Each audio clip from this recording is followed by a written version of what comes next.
No one could have convinced me that after just over 6 years, I would have my own book entitled Live Your Dreams. Just over 6 years, I would have 5 specials on public television. Just over 6 years, I've done motivational speaking for AT&T, Procter & Gamble, McDonald's Corporation, Xerox, IBM. Just over 6 years. I will now have my own talk.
'97, '98, '99, 100. He said, sir? I said, yes. He said, come here, please. I said, what is it?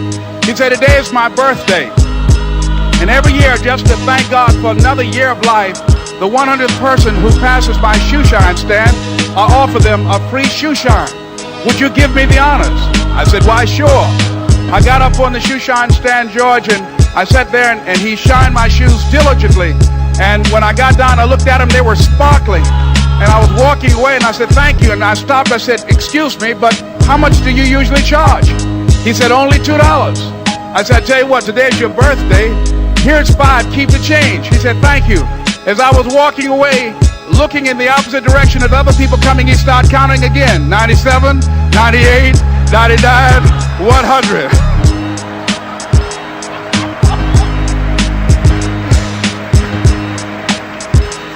It's necessary that you be flexible, that you are always thinking of how can I improve this better. This is a customer-driven economy. It's necessary for you to always explore various ways in which you can improve the quality of service that you're providing for the people in your organization. I remember a major company had talked about the extra value service they were providing for their customers. And the lady who had the news conference summarized it this way.